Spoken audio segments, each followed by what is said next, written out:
Bienvenidos a Observatorio Semanal.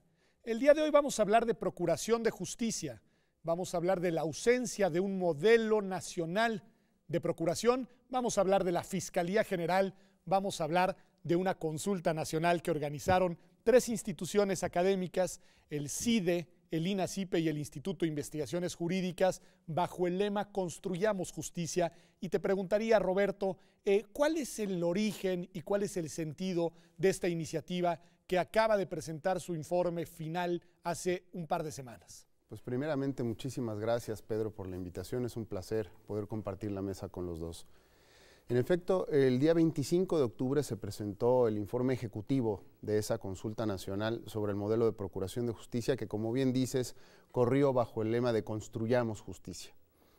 Se trató de un ejercicio que en su día el entonces procurador Raúl Cervantes propuso en el Senado de la República cuando fue ratificado en el cargo y que después subrayó de manera muy puntual y mucho más detallada en un informe, un documento informe que presentó también al Senado de la República el día 15 de febrero de este año. En este documento se proponía que estas 3 instituciones que ya mencionaste y que encabezaron el ejercicio, el INACIPE, el Instituto de Investigaciones Jurídicas de la UNAM y el CIDE, fueran quienes marcaran el eje rector de la consulta. A estas instituciones se sumaron pocos días después a la convocatoria, por supuesto, la Cámara de Diputados y la Cámara de Senadores, igual que la Asociación Nacional de Universidades e Instituciones de Educación Superior, la NUYES. El sentido de la consulta no fue otro, sino llegar a un número lo más grande posible de actores que pudieran opinar sobre los 8 ejes sobre los que estuvo discurriendo la consulta. ¿Cuáles son esos ejes, Berta? Bueno, pues justo en principio, para definir cuál iba a ser la dinámica de la consulta, nos pusimos a pensar cuáles eran los distintos temas trascendentales que tocaba la Procuración de Justicia en sí. Para definir los ejes se hicieron 2 mesas previas, tanto con organizaciones de la sociedad civil como con los abogados, con distintos colegios de abogados, para definir cuáles iban a ser esos 8 ejes, que básicamente son, en principio, víctimas y derechos humanos, fundamental, investigación, delincuencia organizada, la autonomía de las procuradurías, gestión, ¿no? Organización y gestión, política criminal y procuración y administración de justicia. Esos fueron, digamos, los ejes articuladores desde el punto de vista sustantivo de la consulta. Así es. Pero ¿quiénes fueron consultados, Roberto? Digo nada más para que la gente que nos ve diga, bueno, a ver, ¿y a quién consultaron? Bueno, el ejercicio de la consulta nacional, por así decir, se administró en 2 niveles. Quiero decir con esos 2 niveles que hubieron primero mesas llamadas temáticas, en donde se convocó a expertos en cada uno de los 8 ejes que acaba de mencionar Berta, pero por otro lado se apostó también por llegar, vamos a decirlo rápidamente, al público en general. Okay. A cualquier persona, cualquier ciudadano que pudiera estar interesado o interesada en proponer alguna alternativa de solución a los problemas que surgen precisamente de esos 8 ejes de la consulta. De suerte tal que en 9 lugares de la República se llevaron a cabo mesas temáticas, también con expertos, de esas regiones o de esos estados, y al tiempo foros más abiertos, en donde se invitó a cualquier persona, insisto, que pudiera tener algo que decir en torno a estos ejes, desde estudiantes de Derecho, estudiantes de Psicología, y en fin, empresarios, empresarias, y a cualquiera que pudiera aportar algo en materia de la consulta. En paralelo, otras organizaciones de la sociedad civil estuvieron trabajando en temas similares. Tengo en mente estas 2 grandes colectivos, Fiscalía que Sirva y Vamos por Más. Te preguntaría, Berta, ¿cómo fue la relación con ellos? Es decir, ¿y cuál es el estado del arte de esta doble, digamos, vía de diagnóstico y de propuestas? Bueno, pues como bien dices, teníamos muy en mente que había trabajos muy importantes relacionados justo con definir cómo no iba a ser la nueva Fiscalía General y la Procuración de Justicia en general, en específico estas 2 organizaciones. Entonces lo que hicimos fue en todas las mesas, tanto en la Ciudad de México como en las entidades federativas, lo que hicimos fue invitar ¿no?, a los representantes que quisieran participar de las distintas organizaciones de estos colectivos, ¿no? Son más de 300 organizaciones y fue exitoso, participaron en las distintas mesas y después lo que se hizo es compartir con ellos el informe previo antes de hacerlo público para recibir sus observaciones y que estuviéramos en sintonía. O sea, hubo ahí, digamos, una compenetración, un acompañamiento, un involucramiento también de estas organizaciones, porque es importante decirlo, porque la verdad es que han hecho esfuerzos notables y loables también desde ese sector, ¿no?, desde sociedad civil. Una cuestión que se pregunta mucho, Roberto, es cómo fue la articulación ya práctica entre estas instituciones del Estado mexicano que de alguna manera impulsan la consulta y las 3 organizaciones académicas que la desarrollan. Al final del día fue un ejercicio muy positivo. En ningún momento durante los 4 meses que formalmente ocupó el desarrollo de la consulta, hubieron cuestiones que entorpecieran el ejercicio por intentar incorporar a la discusión discursos oficialistas o discursos reaccionarios. En fin, me parece que toda la consulta se desarrolló en armonía bajo un esquema de objetividad en los posicionamientos, tanto de los expertos como de los miembros de la sociedad civil.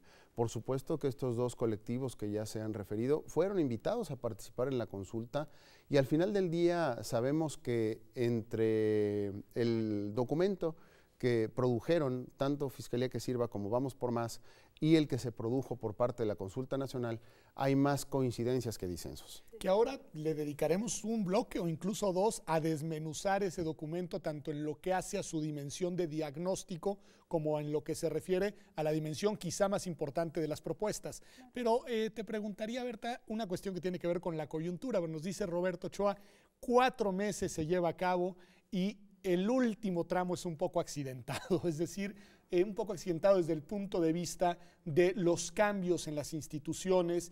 ¿Qué sucede ahí? Porque cómo termina, digamos, desembocando el ejercicio y cómo termina haciéndose público el resultado del informe final.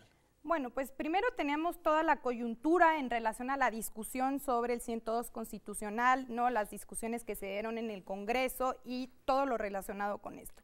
Y después, ya cuando estábamos redactando el informe y cuando estábamos a punto de presentarlo, pues fue justo el tema de la renuncia de Cervantes, ¿no? Y en una coyuntura así tuvimos que presentar el informe. ¿Y se presenta a quiénes? Porque ¿quién lo recibe después del informe una vez que uno de sus principales impulsores ya no estaba en funciones? Bueno, pues se recibe sobre todo por la Conferencia Nacional de Procuración de Justicia, que fue el ejercicio que se produjo el día 25 de octubre en el Salón Tesorería del Palacio Nacional. La Conferencia Nacional de Procuración de Justicia representada por cada uno de los titulares de sus zonas. Okay. Estos estuvieron presentes. Explícanos un poco quiénes son, porque la gente no necesariamente sabe. Sí, la Conferencia Nacional de Procuración de Justicia se organiza en 5 zonas. Esta conferencia es un colectivo en donde se discuten los distintos temas que son comunes a todas las procuradurías o fiscalías de justicia de todo el país. Okay. Entonces, para su administración se divide en 5 zonas. En cada una de ellas hay un procurador o procuradora o fiscal que representa esa zona. De suerte tal que los 5 representantes y la representante de zona estuvieron presentes el día 25 de octubre en Palacio Nacional para recibir el informe ejecutivo de la Consulta Nacional. Por supuesto que no fueron los únicos que lo recibieron.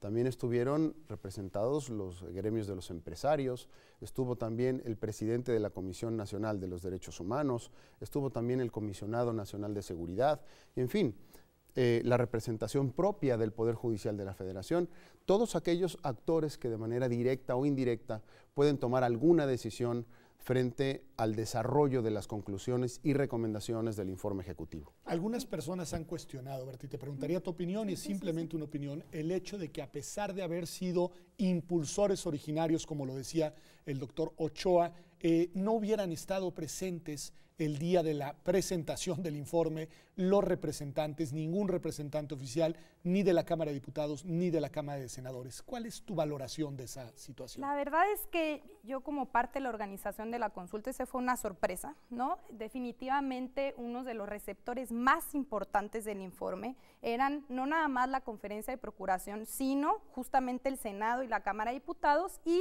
en un principio estaba pensado obviamente que ellos estuvieran representados a la hora de entregar el informe, y la sorpresa fue que de última hora no estuvieron en la mesa, y la verdad es que sí nos sorprendió mucho, pero definitivamente pues el informe fue entregado a ellos y lo recibieron y tienen que tomarlo en cuenta.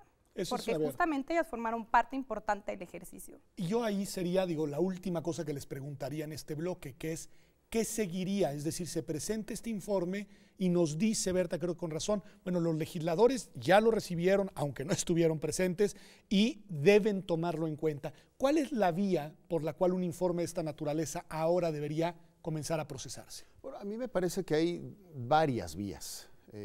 Una de ellas, sin duda la más importante, es la que tiene que ver con el poder legislativo. Máxime en un momento como el presente, en donde pueden iniciarse discusiones de fondo sobre el contenido, la proyección, acaso la manufactura del artículo 102 constitucional, que es parte de esta cuestión.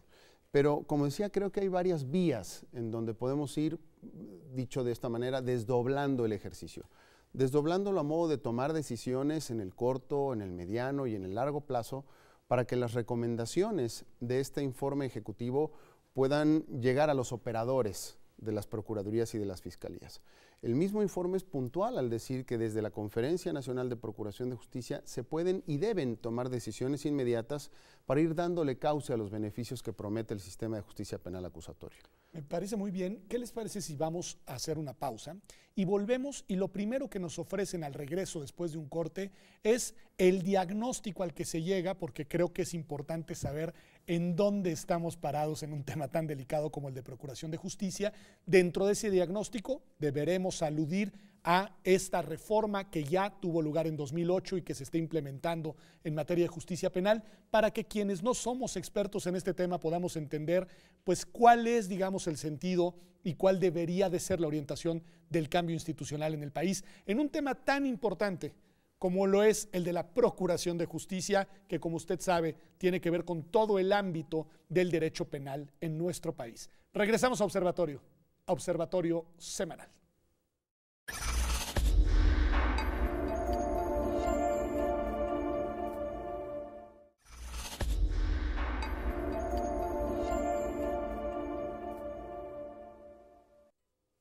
Estamos de vuelta en Observatorio Semanal, hablando de un tema pues muy relevante, porque, a ver, yo pongo solo dos piezas y les ayudo a ustedes que me ayuden a reconstruir el diagnóstico que resultó del ejercicio de la Consulta Nacional Construyamos Justicia, organizada por el CIDE, el INACIPE y el Instituto de Investigaciones Jurídicas. Mis dos datos.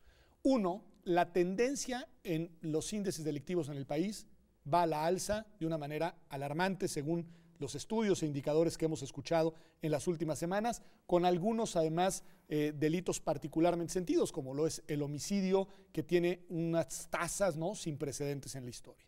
Y por el otro lado, todos los índices nos dicen que tenemos un problema de impunidad muy fuerte en México. Bueno, con estos dos elementos, como elementos contextuales, ¿cuáles son algunas de las piezas de diagnóstico a los que llegaron los y las expertas involucrados en el ejercicio? Berta.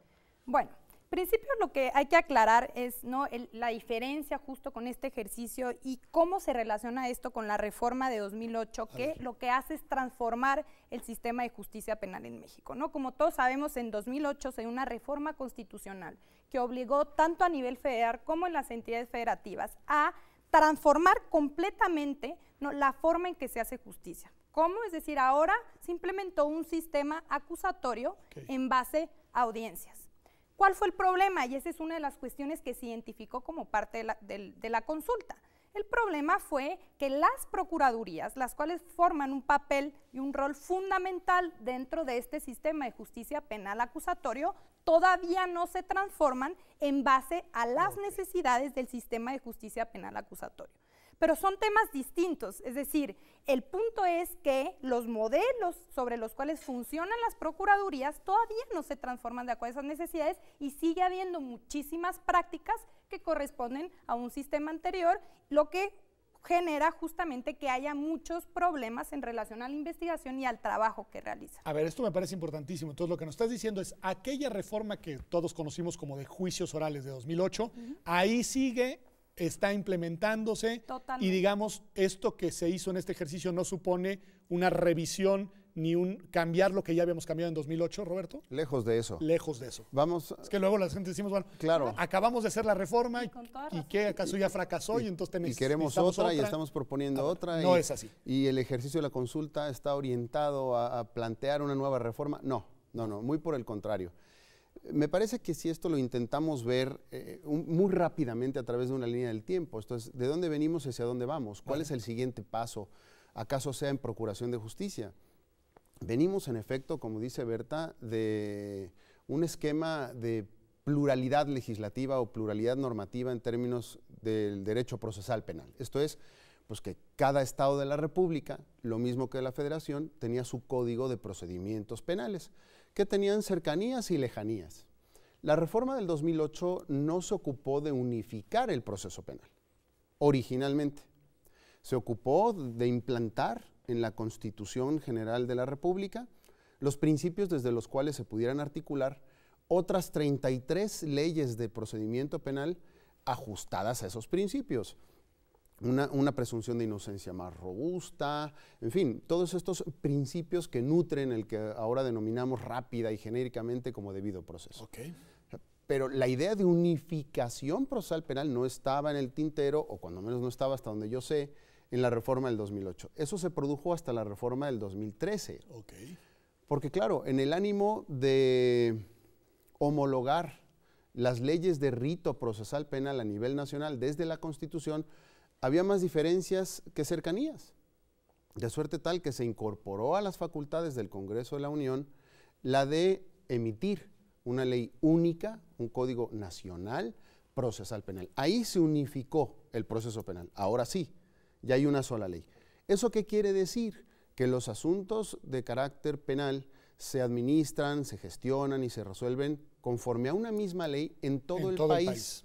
Sobre todo a partir del día 18 de junio del año pasado. Okay. Entonces nos dices 2008, 2013 la parte procesal. Así es. Y entrada en vigor ya de todas estas nuevas reglas apenas en 2016. Claro. Exactamente. ¿Eso qué quiere decir? Que el siguiente paso es que la arquitectura institucional a la que se refería Berta hace un momento tiene que homologarse también a nivel nacional, porque los procesos institucionales que le sirven al Código Nacional de Procedimientos Penales y a las otras 3 leyes también de aplicación nacional que de forma conjunta o complementaria articulan todo el proceso penal de principio a fin, son las mismas. Entonces ya no estamos ante 33 leyes distintas, tenemos 4 leyes todas iguales. Berta, ¿querías decir algo? Sí, que justo en medio de todo esto, de esta transformación del sistema de justicia penal, se da dos reformas también importantes. 2011, la reforma de derechos humanos, que claro, también impacta obviamente en el trabajo de las procuradurías, y importantísimo, la reforma constitucional de 2014, que da justamente autonomía a la Fiscalía General. Y era importantísimo discutir cómo justamente se iba a administrar esta autonomía, ¿no? Entonces, también justo esta reforma impacta en los temas que se tocaron en la reforma, y todo esto era lo que teníamos que discutir para definir cuál iba a ser el modelo, no nada más de la Fiscalía General, sino en general, como dice Roberto, de las fiscalías en todo el país. Me parece bien importante lo que están haciendo, porque de alguna manera nos están ayudando a los que somos ignaros en este tema a ver que si hay un proceso de transformación que va en un sentido, digamos, y constructivo y en una orientación que eventualmente puede terminar en un arreglo institucional mejor que lo que teníamos en el pasado, y que como todos los procesos institucionales esto va llevando su tiempo, no se da de un plumazo ni de un día para otro. Pero Roberto, desde el punto de vista de lo que tenemos en el diseño institucional de las procuradurías y fiscalías, que nos dice Berta, no están listas para operar el sistema, y nos dices tú, además, no funcionan de la misma manera. Bueno, ¿qué tenemos hoy y qué es lo que deberíamos estar pensando? En efecto, la arquitectura institucional de las procuradurías y fiscalías del país, salvo excepciones muy contadas, porque en definitiva en los estados se han hecho esfuerzos muy importantes y hay muy buenas prácticas que reconocer e incorporar. En algunas entidades federativas. Sí, por supuesto, en algunas entidades federativas, lo sabemos y lo hemos discutido dentro de la Conferencia Nacional de Procuración de Justicia. Pero en muchos otros casos se mantienen las disparidades en la construcción institucional, en los procesos, en la normatividad, en los criterios, y muchas de estas instituciones siguen operando bajo la inercia del sistema tradicional. Y el sistema tradicional, lo dejaba ver Berta hace un momento también, estaba forzando al operador jurídico a llevar a juicio prácticamente todo, porque había muy poquitas salidas. Esto es, funcionaba bajo un mandato de legalidad muy estricto. Delito, pena, y para que la pena suceda hay que judicializar. Hay que ir con un juez. Hay que ir con un juez. El sistema procesal penal acusatorio, hoy unificado en todo el país, abre ese abanico de posibilidades y nos permite resolver, nos permite atender un mayor número de asuntos sin necesidad de ir a juicio, lo cual no quiere decir que no se vaya a resolver o que el problema no se vaya a atender, sino que se atiende de otras formas. A ver, explíquenos un poco, porque eso como que a la gente en este país no le gusta. A la gente le gusta que los delitos terminen en cárcel. Claro, que lo que hay que entender es que al final la Fiscalía y en general el Estado tiene recursos limitados. Es decir, para que realmente se generen procesos e investigaciones de calidad, al final la Procuraduría del Sistema necesita ser selectivo. ¿Y qué quiere decir ser selectivo? Llevar los casos a juicio que verdaderamente afecten a la sociedad, ¿sí? Que verdaderamente afecten a las víctimas. ¿Por qué? Porque de lo contrario, si la Procuraduría decide llevar absolutamente todo, pues justamente estos procesos, el sistema colapsa y los procesos y las investigaciones no son de calidad, que es justamente lo que estamos viendo ahorita. Entonces, otro de los grandes problemas estructurales justo de las procuradurías y que exige un cambio en relación al nuevo sistema de justicia acusatorio es justamente el tema de la investigación. Lo que estamos viendo ahora es investigaciones como se realizaban antes, investigaciones de escritorio, en donde nada más se pasan oficios, ¿sí? En donde realmente no se realizan diligencias reales de investigación, que es lo que exige ahora el sistema acusatorio. ¿Por qué?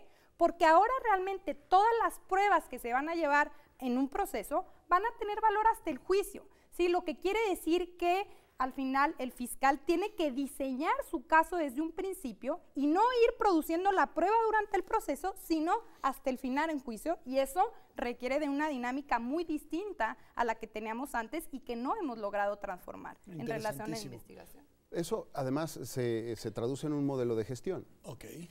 El sistema tradicional, dado que orientaba todo hacia el juicio, pues los agentes del Ministerio Público de los dos órdenes de gobierno estaban forzados a investigar con esa orientación hacia el juzgado, mirando siempre hacia la judicialización. Al día de hoy la investigación, como dice Berta, tiene que ser selectiva para abrirle la puerta a esos otros mecanismos de solución de los conflictos penales.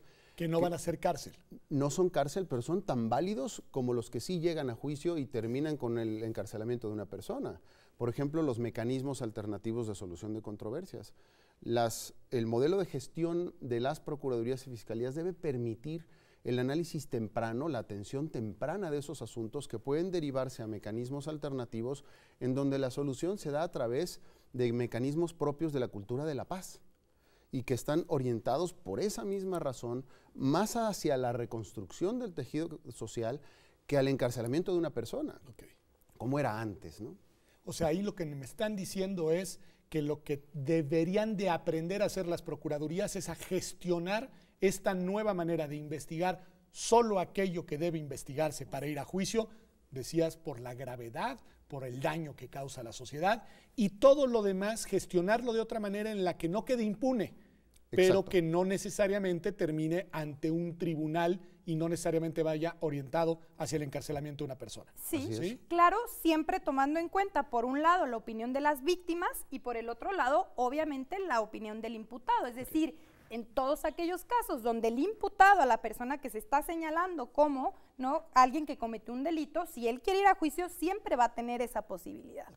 Y nuestros ministerios públicos, policías, fiscales, funcionarios, ¿Están preparados para gestionar este nuevo proceso? Ese es otro de los grandes puntos de los que fueron abordados durante la consulta, la capacitación.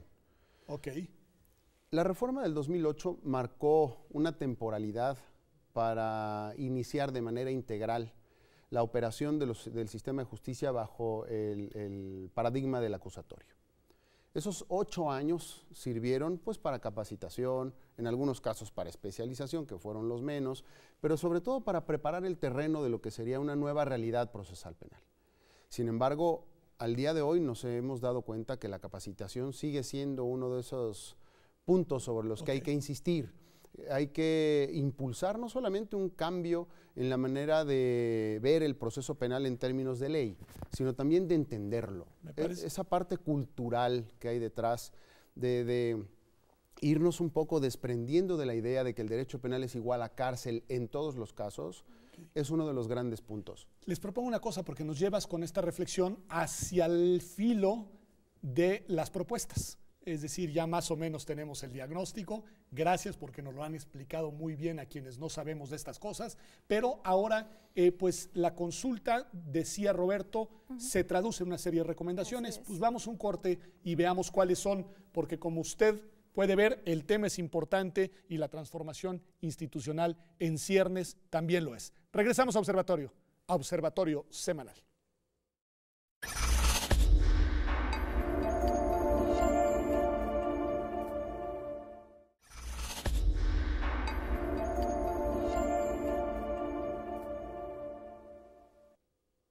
Bienvenidos de vuelta a Observatorio Semanal. Estamos hablando de este tema de la Consulta Nacional Construyamos Justicia, que por lo que me han ayudado a entender tiene como finalidad dar un eslabón más al proceso de transformación institucional en materia tanto de juicios orales como se conocía o se conoce la reforma de 2008, en materia de derechos humanos, nos decías Berta, que es muy importante, en materia de procesos penales, nos decía Roberto, y ahora tendría que derivar en una transformación de gran calado a la manera en la que operan las procuradurías en todo el país. Bueno, a ver, ¿cuáles son las propuestas, las recomendaciones concretas? Para poder sistematizar las distintas propuestas que se dieron durante toda la consulta, lo que hicimos fue identificar como los distintos macroprocesos o las distintas funciones, grandes funciones que realizaba la Fiscalía. Y básicamente identificamos 4 grandes funciones. Principio, una función relativa a generar política criminal y su papel dentro de la generación de política criminal a nivel nacional, ¿no? En este tema, ¿cuál fue la propuesta? Aquí lo que se observó, y eso es parte del diagnóstico, es que realmente no existe actualmente una política nacional, criminal nacional clara.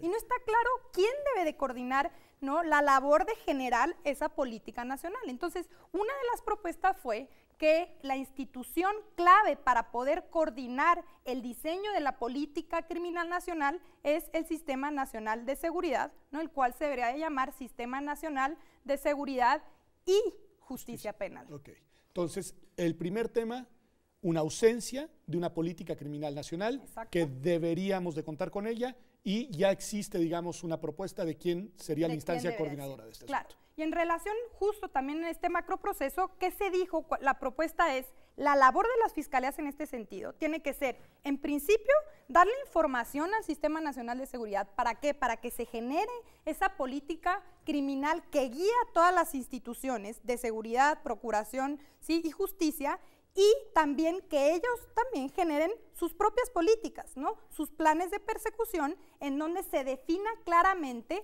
las prioridades dentro de la persecución de los delitos, que sepan que sí y que no y que tengan lineamientos claros. A ver, esto que dice ahorita me lleva a pensar que lo que nos está haciendo falta es una visión como de sistema. Tú ya adelantabas algo en ese sentido, Roberto. ¿Qué dirías en esa dirección y cómo articular un sistema nacional de procuración de justicia? Bueno, en principio coincidir con que hace falta un documento de política criminal nacional. Okay. El Código Nacional de Procedimientos Penales trae consigo una buena dosis de política criminal y de este documento legislativo de aplicación nacional se pueden ir desprendiendo varias de esas líneas de acción en materia de política criminal. Por ejemplo, el Código Nacional al día de hoy unifica el tratamiento de cuestiones como los criterios de oportunidad, en donde no vamos a ser necesariamente técnicos, pero sí le sirven a la gente del Ministerio Público para discriminar ciertos asuntos. Esto es para no atender a nivel de proceso, lo cual no quiere decir que lo vaya a desatender, sino que lo va a atender de otra manera. Okay. Va a atender casos, vamos a decirlo rápidamente, de menor importancia. Ahí hay una dosis de política criminal en la medida en que el Estado mexicano ha decidido que, por ejemplo, los delitos que no tienen prevista pena privativa de la libertad no se tengan que llevar a un juicio y se puedan resolver, por ejemplo, a través de ese criterio de oportunidad. Esa es una nota de política criminal que, huelga decirlo, hay que sistematizar en la medida en que todas las procuradurías y fiscalías del país operan con el mismo código. De suerte tal que no hay razón ninguna para mantener las diferencias que subsisten a nivel de gestión institucional en la manera de atender ese tipo de casos, por ejemplo. Sistematizar para coordinar un sistema nacional. Y el problema es justo que no existe esa visión sistémica, no nada más de las procuradurías, sino de todas las instituciones que juegan un papel dentro de la seguridad, la procuración y la justicia. Es decir, lo podemos ver desde el texto constitucional hasta la diversidad de leyes que tenemos ahorita que tocan temas sobre seguridad, sobre procuración, ¿no? Sobre delitos, y realmente no existe una única visión, lo que genera que todas estas leyes, ¿no? Que el ordenamiento constitucional justo esté totalmente compartimentalizado, es decir, que no tenga una visión clara, y esa es una de las propuestas que se generó en la consulta. O sea, hacer un diseño coordinado y coherente para que las instituciones funcionen en un sentido bien orientado. Me parece ya una aportación importante, sobre todo por lo que trasluce, que es que no contamos con eso. Exactamente. Nos decían que el tema de la investigación, nos decía Berta, es muy importante. Y por lo que entendí al leer el documento, tenemos un problema de que se sigue investigando como se investigaba antes, y ya también nos lo decía Berta, y no se está investigando de una manera que sea coherente con las nuevas reglas. ¿Qué decir de eso y qué hacer con eso, Roberto? Decirlo muy rápidamente. La investigación en el sistema tradicional era muy sencilla para los agentes del Ministerio Público. ¿Por qué razón? Pues porque todo lo que hacía el agente del Ministerio Público se traducía en pruebas. De suerte tal que al momento de llevar un asunto ante un juzgado de lo penal, pues el trabajo estaba prácticamente terminado. Al día de hoy eso no sucede, y los operadores del sistema deben entender que lo que están haciendo es realmente investigar e ir buscando aquellos elementos, datos de prueba, que a la postre, ya en un juicio oral, se van a valorar como verdaderas pruebas, pero que por principio de cuentas están actuando en igualdad de condiciones que la defensa. O sea, ellos ya no son la superioridad en términos de que todo lo que yo hago produce prueba y tú no, sino que ahora actuamos en un plano de igualdad. Y en esa medida tienen que aprender, tenemos todos que aprender a construir los casos en función de criterios jurídicos y científicos. Ahí es donde hay un gran cambio. Antes todo se resolvía en realizar cuantas diligencias fueran oportunas, necesarias o convenientes para robustecer una imputación, y el trabajo estaba prácticamente concluido al momento de llegar a juicio. Ahora no. Ahora eso supone de nuevo una capacitación muy importante, ¿verdad? Porque por lo que entiendo es aprender a hacer algo que no les enseñaron a hacer a lo largo de su carrera nuestros actuales operadores del sistema. Sí, el tema de la capacitación juega un papel importante, pero creo que el problema viene aún más atrás. Es decir, existe, por ejemplo, en el tema de investigación una confusión muy grande en relación a los roles que tienen que tener el Ministerio Público y la policía dentro de la investigación, ¿no? Es decir, la Constitución ahora dice que el Ministerio Público tiene a cargo la conducción y mando de la investigación. Y el tema está en traducir, ¿no? ¿Qué quiere decir la conducción y mando? La idea con el sistema penal acusatorio es que quien investigue sean las policías, ¿no? Y que el Ministerio Público únicamente dirija y sea más bien quien lleve los casos al Poder Judicial, a los tribunales, ¿no? Con insumos que reciba de la policía. Entonces, una de las propuestas muy concretas en el informe es justamente modificar el 21 constitucional de tal forma que se entienda ¿qué quiere decir la conducción y mando? La cual proponemos debe ser una conducción mucho más flexible. Es decir, el Ministerio Público debe controlar la investigación, sí, pero tiene que ser un control ex post. ¿Qué quiere decir eso? Que sea el policía quien de manera flexible realiza la investigación, que pida peritajes, que realice diligencias y después el Ministerio Público recibe esa información y después le dice al policía que sí, que no, en base a la estrategia que él genera para llevar a juicio. A ver, entonces supone que también la policía cambia sus funciones. La idea es que en un modelo acusatorio puro, quien realiza la investigación es la policía. La policía. No el agente del Ministerio Público o el fiscal. Okay. Lo que está comentando Berta es de la mayor importancia, porque eso permite definir que los esfuerzos de capacitación no se pueden quedar en las procuradurías y en las fiscalías, tienen que continuar, mantenerse y fortalecerse también en las policías. Definitivamente. Para que después sean, al paso de un tiempo, como tú decías también, esto no se va a resolver de un plumazo, pero al paso de un tiempo la policía acuda ante el fiscal, le presente un caso y el fiscal sea quien defina si es un caso que tiene relevancia jurídico-penal o no. Necesita 3 presupuestos, como se designa ahora como teoría del caso. La parte que tiene que ver con la definición de los hechos, las pruebas de esos hechos o los datos que permitan demostrar que aquellos hechos ocurrieron y la comunicación de estos 2 factores con la ley, o sea, una base legal.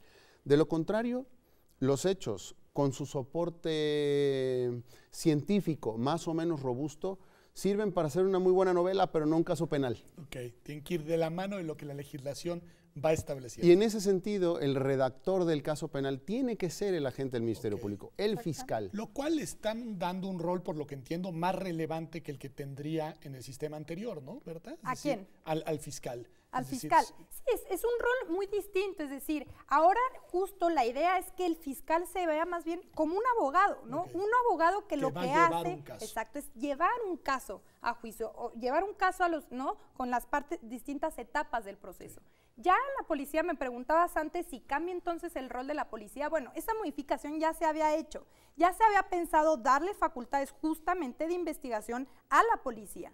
¿Cuál fue el problema? Que existen justamente distintas interpretaciones y lo que se ha hecho es volverle a dar facultades, ¿no?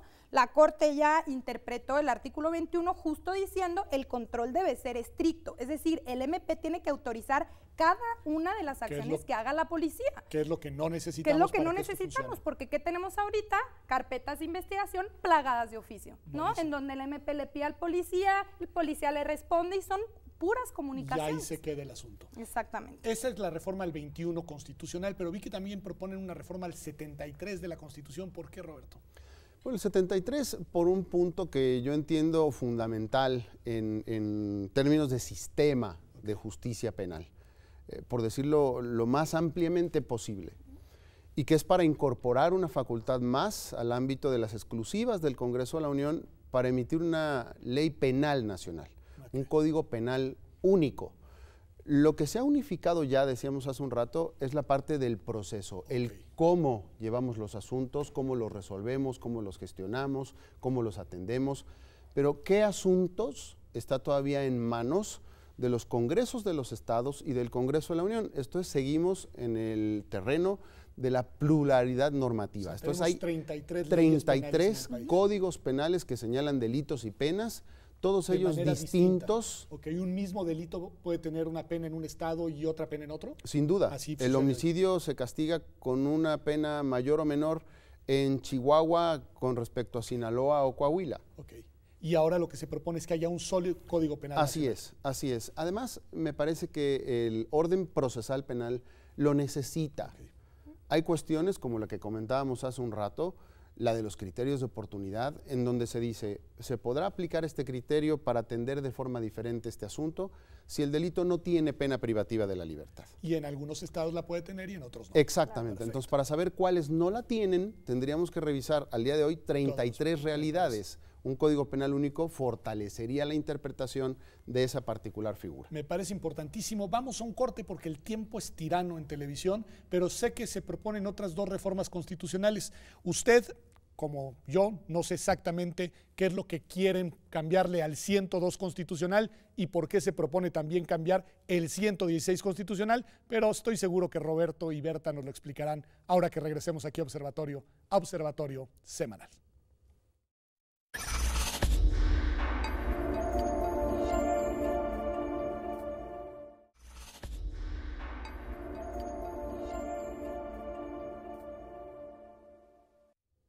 Estamos de vuelta en Observatorio Semanal. Nos han explicado que entre los resultados de esta consulta nacional Construyamos Justicia se hacen algunas recomendaciones puntuales de modificaciones constitucionales. Nos explicaban muy bien, Berta, que quieren modificar el 21 constitucional para definir muy bien el rol y la relación entre las policías y el Ministerio Público. Nos decía Roberto que también el 73 de la Constitución para que el Congreso de la Unión tenga competencia para crear un código penal único y terminar con esta fragmentación de normas en todo el país. Pero yo también vi por ahí que quieren modificar el 102. Y el 102 pues es el que ya se había modificado en 2014 para establecer que tendríamos un fiscal y fiscales autónomos. En fin, ¿qué es lo que quieren cambiarle ese artículo? Es muy importante el artículo 102, particularmente en el apartado A, que es hacia donde se orientan las recomendaciones de este ejercicio. Conviene aclarar que tanto la consulta nacional como las otras propuestas que existen en esta materia y que se dirigen hacia la homologación de la arquitectura institucional, no es que estén obedeciendo necesariamente a la reforma del 10 de febrero del 2014, en donde se declara constitucionalmente la autonomía de la Procuraduría General de la República, ahora designada como Fiscalía General de la Nación o de la República. En realidad, la necesidad de homologación de la arquitectura institucional obedece a la propia reforma en materia de seguridad y justicia del 2008. Dado que se mantienen esas diferencias en los procesos de gestión de las instituciones, hay que alinearlos al nuevo modelo procesal penal acusatorio. Pero el 102 sería en cualquier caso una plataforma desde la cual construir una apuesta legislativa que permita realizar esa homologación de una sola vez para todas las procuradurías y fiscalías. Esto es, que al incorporarse algunos componentes de esta exigencia de homologación, al tiempo también que se trate el tema del proceso de designación y la duración de la o del titular de la institución, se permita desde el texto constitucional homologar a las instituciones que se ocupan de las cuestiones penales a nivel nacional. Ok. A ver, has hablado como 3 o 4 veces del concepto de autonomía de la Fiscalía y ha sido, Berta, uno de los temas más traídos, idos y venidos. De hecho, los colectivos ciudadanos han puesto la autonomía como condición fundamental. ¿De qué hablamos cuando hablamos de autonomía? ¿Cómo debería ser y cómo se propone en esta consulta que sea la autonomía de las fiscalías? Bueno, la autonomía la podemos ver desde 2 puntos de vista, ¿no? Primero, la autonomía institucional, es decir, la autonomía del fiscal en relación tanto al Poder Ejecutivo como a los distintos poderes o intereses en general. Es decir, tenemos que generar una fiscalía imparcial y eso quiere decir que tenemos que cuidar el modo en que se va a designar a este fiscal para que justamente no tenga intereses, no, sobre todo con el Poder Ejecutivo. Entonces, que sea autónomo o independiente frente al Poder Ejecutivo. Y decías también frente a otros intereses, nada más para subrayar. Claro, o sea, y frente intereses a otros privados, intereses. poderes, etcétera. Claro, Okay. exactamente. Dicho nada más para... Ahora, también podemos entender la autonomía desde el punto de vista del Ministerio Público, es decir, los ministerios públicos de a pie también tienen que ser autónomos y tienen que tener independencia para tomar decisiones dentro del proceso, ¿sí? Y eso quiere decir que se necesita cuidar también la forma en que se van a designar a cada uno de esos ministerios públicos para que sean autónomos. Se tiene que cuidar desde esos 2 puntos de vista. Entonces, lo que mencionaba Roberto, el 102 es importantísimo, sobre todo relacionado con el tema de la selección, ¿no?, del fiscal general. Se tiene que cuidar muy bien. En el informe no hacemos una propuesta tan concreta de cuáles deben de ser las modificaciones, pero lo que decimos es, se tiene que cuidar y escuchar las propuestas que ya se han generado en este sentido. Los mismos colectivos ya tienen propuestas muy importantes para poder determinar ahora sí qué modificaciones se tienen que hacer para designar no nada más al primer fiscal que viene, sino a todos los demás. A ver, Roberto, pero también he escuchado esta cosa de decir, ok, sí, la autonomía muy bien, suena bien, pero cuidado, porque es un poder muy poderoso, si me permiten la expresión, el de ejercer la coacción, la violencia estatal, el de imputar delitos y el de llevar a las personas a juicios.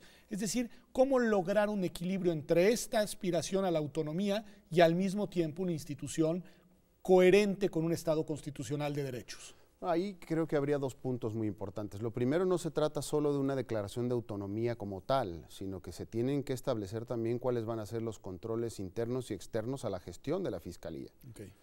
Y por lo demás, ese es el primer punto. Y en el segundo punto, no es que se vaya a declarar el nacimiento y el desarrollo de vida de una institución que funcione como una isla, sino que es una institución que habrá de compartir con otras instancias y autoridades del Estado mexicano esa política criminal de la que hablábamos hace un rato. Tiene que participar de ese Sistema Nacional de Seguridad Pública y Justicia Penal. No es que vaya a tomar las decisiones que quiera, como quiera y cuando quiera, sino que tiene que participar sin que ello condicione su autonomía técnica y operativa. En un sistema. Tiene que participar de ese sistema. Y otro componente fundamental, si puedo poner a disposición un tercero, que es el servicio profesional de carrera, que es un pilar de cualquier construcción de fiscalía autónoma en la realidad continental latinoamericana o europea, por ejemplo. ¿Estás pensando en un servicio, están pensando en un servicio como el Servicio Exterior Mexicano, por ejemplo, ¿no? Como toda la formación o como el que tiene el Instituto Nacional Electoral?